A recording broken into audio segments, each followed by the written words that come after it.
الحمد للہ رب العالمین والعاقبۃ للمتقین والصلاة والسلام علی سید الانبیاء والمرسلین اما بعد فاعوذ باللہ من الشیطان الرجیم بسم اللہ الرحمن الرحیم۔ سامعین و سامعات، ناظرین و ناظرات، السلام علیکم ورحمۃ اللہ وبرکاتہ۔ قربانی کے حوالے سے بات کرتے ہیں۔ بعض لوگ کہتے ہیں کہ 3 دن سے زیادہ گوشت رکھنا کیسا ہے؟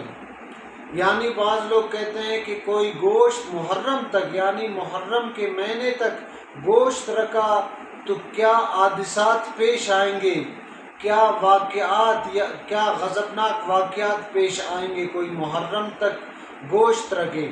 بعض لوگ رسول اللہ صلی اللہ علیہ وسلم کی یہ فرمان کو پیش کرتے ہیں کہ رسول اللہ صلی اللہ علیہ وسلم نے فرمایا کہ 3 دن سے زیادہ گوشت نہیں رکھو، یعنی غرباء، یہ یتیم ہوتے ہیں، مسکین، ان کو دے دو یا کھا لو، مطلب ختم کر دو، 3 دن سے زیادہ نہیں رکھ لو۔ تو سن لیجئے، ابتداء اسلام میں رسول اللہ صلی اللہ علیہ وسلم نے فرمایا کہ 3 دن سے زیادہ گوشت اپنے پاس نہیں رکھو، یعنی غرباء کو دے دو، جو حقدار ہے، جو قربانی نہیں کرتے ان کو دے دو۔ پھر ان کے بعد یہ ابتداء اسلام تھا، اس لیے کہ اس وقت بعض لوگ قربانی کرتے تھے، بعض لوگ نہیں کرتے تھے، یعنی اکثر لوگ غریب ہوتے تھے تو قربانی نہیں کرتے تھے۔ اور اس کے بعد رسول اللہ صلی اللہ علیہ وسلم نے فرمایا اگر گوشت مکمل سال رکھ لو تو رکھ سکتے ہو، اس لیے کہ آج کل ہر گھر میں، ہر شہر میں، ہر علاقے میں، ہر گاؤں میں قربانی حد سے زیادہ، یعنی ہر گھر میں قربانی ہوگی۔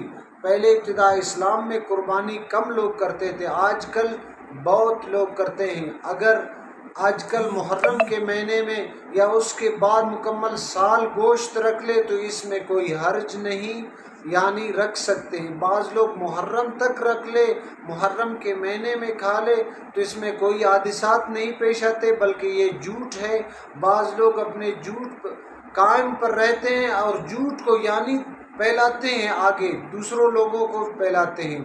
ان چیزوں سے خیال کرے، دعائے رب کریم سے ان باتوں پہ ہمیں عمل کرنے کی توفیق عطا فرمائے۔ وآخر دعوانا الحمدللہ۔